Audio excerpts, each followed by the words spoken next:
Hello everyone, फिर से स्वागत है आप सभी का मिस्टर एंड मिसेस बनिया चैनल पर।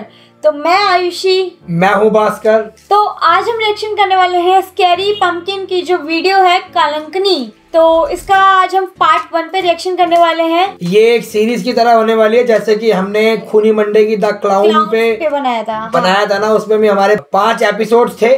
ठीक है, हो सकता है इसके भी इतने ही ज्यादा हो, बट मैंने अभी जब इसका चेक किया था तब इसके 3 पार्ट दिखा रहा था, तो हो सकता है कि 3 पार्ट्स में ही ये कवर अप हो जाए।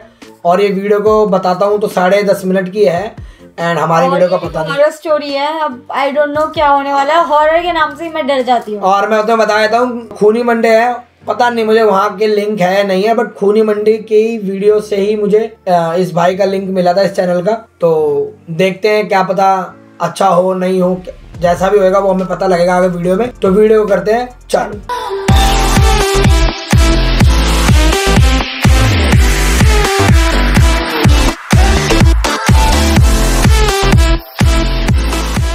चलो भाई चालू करते हैं, और डिस्क्लेमर वगैरह पढ़ लेना, जैसा भी होगा फिर आगे में पता लगेगा। बाकी तुम्हारा रिस्पॉन्स जिस हिसाब से होएगा उस हिसाब से हम इस सीरीज को भी कंटिन्यू करेंगे, और बस देखते हैं आगे। सब्सक्राइब करें और देखें एक दिल दहला देने वाली हॉरर स्टोरी।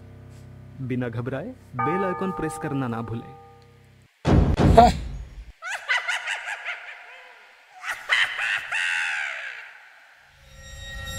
इस कहानी के लेखक है संजय कामले। रात के अंधेरे में शहर की चकाचौंध भरी आवाजाही से वो बाइक निकल रहा था। कल दिवाली होने की वजह से लोग की भीड़ खरीदारी करने निकली थी। लोगों ने अपने घरों के बाहर छोटे छोटे दीपक जलाए थे, पर चारों ओर फैले उस खुशी के माहौल से वो दिल में दर्द लेकर सब कुछ पीछे छोड़ते हुए जा रहा था। उसकी तेज रफ्तार मोटरसाइकिल अब गहरे अंधेरे से गुजरने वाली उस सुनसान सड़क पर चलने लगी। मोटरसाइकिल के हेडलाइट की रोशनी रात के घोप अंधेरे को चीरती हुई आगे बढ़ रही थी। शहर काफी पीछे छूट गया था। बाइक पर बैठा वो लड़का कुछ मायूस लग रहा था। शायद कोई बात थी जो उसे मन ही मन खाए जा रही थी। उसकी पीठ पर एक बैग लदी हुई थी। मोटरसाइकिल के तेजी से घूमने वाले पहियों की तरह उसके दिमाग में भी कई ऐसे ख्याल घूमते हुए उसे तकलीफ दे रहे थे। बीती उन घटनाओं का उसके दिल पर काफी गहरा असर हुआ था। अपने घर में बेड पर बेहोश पड़ी अंकिता को देखकर डॉक्टर ने कहा, देखिए उसके सारे रिपोर्ट्स नॉर्मल है, फिर भी उसकी तकलीफ कम नहीं हो रही है। उसके पेट में जानलेवा दर्द हो रहा है, मतलब ऐसा उसका कहना है। उसे अस्पताल में भर्ती कराना होगा ताकि हम जान सके कि उसे हो क्या रहा है, या कोई दिमागी बीमारी है। डॉक्टर की बात सुनकर मां बाप की तरह अंकिता के बेड के पास खड़ा वो भी परेशान हो गया। गाड़ी की रफ्तार जरा भी कम किए बगैर वो उस खाली पड़ी सुनसान सड़क से गुजरने लगा। उसकी आंखें नम हो गई थी। अपनी केबिन के अंदर कुर्सी पर बैठे डॉक्टर साहब ने सामने बैठे माँ बाप से कहा, हमने हर मुमकिन कोशिश करके देख लिया है, पर नतीजा आपके सामने है। डॉक्टर की तरफ देखकर माँ ने पूछा, आपने कहा था कि उसे अस्पताल में भर्ती करने के बाद कुछ पता चलेगा, पर उसकी हालत दिनों दिन बद से बदतर होती जा रही है। मेरे ख्याल से अंकिता को पागल खाने भेजना पड़ेगा। अंधेरे को चलती उसकी तेज रफ्तार मोटरसाइकिल की रोशनी में सुनसान और भयावह नजर आने वाली सड़क पर टिकी उसकी आंखें नम हो गई थी। उसके दिमाग में डॉक्टर की वह बात किसी कील की तरह चुभ रही थी। अंकिता को पागल खाने भेजना पड़ेगा। वो पूरी तरीके से पागल हो चुकी है। एक पागल। उन दिल को चीर देने वाले नुकीले शब्दों ने उसके दिमाग में जैसे कोहराम मचा दिया था।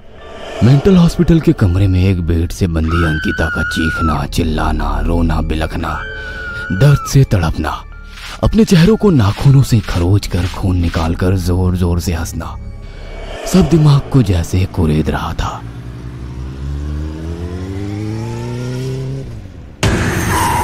सड़क पर वो अपनी बाइक के साथ घसीटते हुए कुछ दूरी पर जा रुका और सब कुछ शांत हो गया। कुछ पल वो वैसे ही जमीन पर पड़ा रहा। जमीन पर पड़े उसे अपने बचपन की वो घटना याद आ गई। माँ देखो भैया साइकिल से गिर गए। घर के आंगन में साइकिल से गिरे भाई को उठाने के लिए अंकिता दौड़ती हुई उसके पास गई। उसके हाथ पर थोड़ी सी खरोच आई थी, पर उस जख्म को सहलाते हुए अंकिता खुद ही रोने लगी। अरे पागल, चोट मेरे हाथ पर लगी है और दर्द तुम्हें हो रहा है। पर बिना कुछ बोले जमीन पर गिरे अपने भाई को संभालते हुए वो घर के अंदर ले आई। अपने भाई के लिए उसका प्यार देखकर माँ का दिल भी भर आया। उस दिन अंकिता की नम आंखें अभी भी उसकी नजरों के सामने से हट नहीं रही थी। गाड़ी से गिरने की वजह से उसके जिस्म में काफी चोटें आई थी, खून निकल रहा था, दर्द हो रहा था, पर उसे संभालने के लिए आज उसकी बहन साथ नहीं थी। खुद को संभालते हुए वो खड़ा हो गया और उसने मुड़कर देखा तो कोई नहीं था। जैसे तैसे वो खड़ा हो गया और उसे कुछ याद आ गया। मेरी बैग। उसने जमीन पर चारों ओर नजरें घुमाकर देखा। बैग नहीं था क्या? बैग सड़क के किनारे पड़ी थी। अच्छा। और वहीं पास में अस्थियों का कलश। अस्थियों का कलश देखते ही उसकी आंखों से आंसू छलकने लगे और डॉक्टर की बात याद आ गई। उसकी हालत देखकर हमने उसे शॉक ट्रीटमेंट देने का फैसला किया है। उस पर माँ ने पूछा, मेरी बेटी काफी कमजोर हो चुकी है, आपके शॉक ट्रीटमेंट के बाद क्या वो जिंदा रह पाएगी?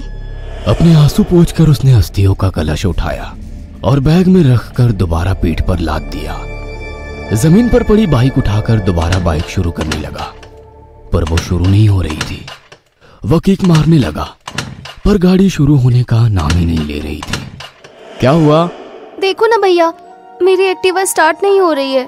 अंकिता लगातार स्टार्टर लगा रही थी। उसकी सहेली प्रिया और अंकिता दोनों फिल्म देखने जा रही थी। अपनी बहन के सिर पर हाथ रखते हुए उसने कहा, अरे पापा की परी, कभी इस माँ के मगरमच्छ का भी सुन लिया कर। कंपनी ने इस गाड़ी में किक भी दी है। तभी पीछे खड़े पापा ने जरा गुस्से आवाज में कहा, तुम्हारी वजह से मैं इसे जाने की इजाजत दे रहा हूँ, पर रात होने से पहले इसे घर आना होगा, वरना। पापा की तरफ देखते हुए उसने कहा, पापा अब वो छोटी बच्ची थोड़ी है, उसे भी अपनी जिंदगी जीने का हक है। कब तक हम उस पर अपने विचार थोपेंगे? लेकिन बाहर की दुनिया देख रहे हो ना, आजकल क्या क्या कानों पर पड़ रहा है, लोग किस हद तक जा रहे हैं, कितना खतरा है। पापा थोड़ी ज्यादा सीरियस वीडियो है, बट भाई सही है वीडियो तो। मतलब हम ना धीरे धीरे घुसते ही चले जा रहे हैं ना, ऐसा लग रहा है ना, उसमें स्टोरी में घुसते ही चले जा रहे हैं। थोड़ी सीरियस टाइप की वीडियो, तभी आप लोग देख रहे हो कि ज्यादा हम लोगों ने बोला नहीं, इसलिए मैंने वीडियो रोक के बोला ताकि तुम लोगों का वीडियो एक्सपीरियंस खराब ना हो। तो लाइक वाइक कर देना अगर तुम लोगों ने अभी तक वीडियो को देखा है, तो मुझे पता है वीडियो पसंद आ गया तो मैं लाइक कर देना और कमेंट करके बताना कि आगे इसको कैरी ऑन करना है या नहीं, क्योंकि मैं सीरीज तो बहुत सारी चालू कर रहा हूँ, लेकिन अगर ज़्यादा व्यूज़ और ज़्यादा तुम लोगों का प्यार एक्चुअल कहेंगे वो ज़्यादा मिलेगा वीडियो पे, तो वो वाली सीरीज़ मैं ज़्यादा कंटिन्यू करूँगा, अदरवाइज सारी सीरीज़ में ड्रॉप करता जाऊँगा। ये चीज़ मैं आपको बता रहा हूँ अभी खुल के। ये दुनिया हम लोगों से ही बनती है। जो लड़की मेरे लिए बहन है, किसी के लिए सिर्फ एक लड़की है, तो किसी के लिए एक खूबसूरत जिस्म। सच कहूँ तो उन लोगों का डर उसके लिए सबसे बड़ा खतरा है, और मैं नहीं चाहता कि मेरी बहन को कोई डरपोक कहे। गाड़ी शुरू हो गई। हेडलाइट शुरू करके वो दोबारा उस सुनसान सड़क पर उसी स्पीड से चलने लगा।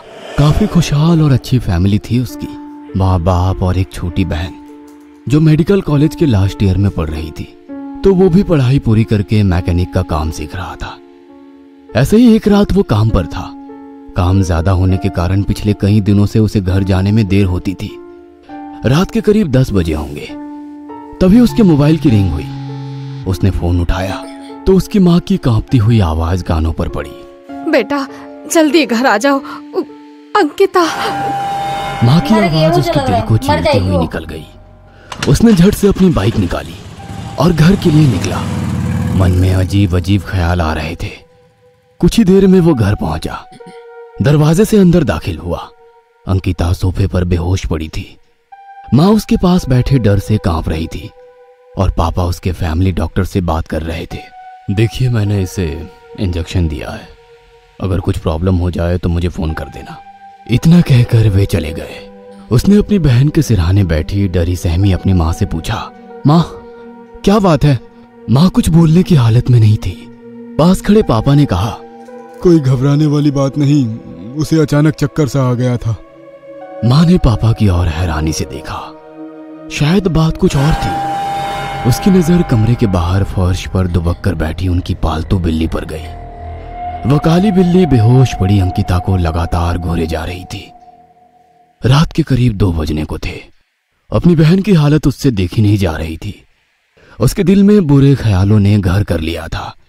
आंखें बंद करके वो बेड पर पड़ा रहा कि तभी किसी के सिसकियों की आवाज कानों पर पड़ी और डर के कारण मानो उसके दिल की धड़कन ही रुक गई। उसने लाइट लगाई और अंकिता के कमरे की तरफ बढ़ने लगा। उसने दरवाजा खोला, पर दरवाजा तो खुला ही था। दरवाजे से अंदर झांक कर देखा तो अंदर गहरा अंधेरा फैला हुआ था, लेकिन अब वो आवाज आनी बंद हो गई थी। उसने लाइट का बटन ऑन किया और पूरे कमरे में नजरें घुमाकर देखा। एक गहरा सन्नाटा चारों ओर पसरा हुआ था और अंकिता वह कमरे के कोने में खड़ी दीवार को अपने नाखूनों से कुरेद रही थी। कमर तक लंबे उसके खुले बाल बिल्कुल बेजान नजर आ रहे थे। अपने बेटे की आवाज सुनकर उसके माँ बाप भी कमरे के बाहर आकर खड़े हो गए थे। अंकिता अभी भी रोते हुए सिसकियां ले रही थी। खुद को संभालते हुए उसने अपनी बहन को आवाज दी, अंकिता क्या हुआ? पर वो बिना जवाब दिए उसी तरह दीवार को नाखूनों से कुरेद रही थी। वह एक एक कदम बढ़ाते हुए अंकिता के पास पहुंच गया और उसके कंधे पर हाथ रखकर बोला, अंकिता क्या हुआ? रो क्यों रही हो? अपने भाई की आवाज सुनकर अंकिता ने नम आंखों से मुड़कर देखा। उसके मुंह पर खून लगा था। आंखों में काले घेरे, सूखा चेहरा, बेजान बिखरे बाल। उसकी हालत देखकर लग रहा था जैसे वो कई महीनों से किसी जर्जर बीमारी से जूझ रही है और रोते हुए अपने भाई के आगे हाथ जोड़कर बोली, मैंने कुछ गलत नहीं किया, मैं मरना नहीं चाहती। इतना कहकर वो एकदम से बेहोश होकर जमीन पर गिर पड़ी। उसके हाथ की उंगलियों को उसने अपने दांतों से काटकर खून निकाला था। तभी दीवार पर नजर गई और वो सन्ना रह गया। उस पर खून से लिखा था, मुझे बचा लो।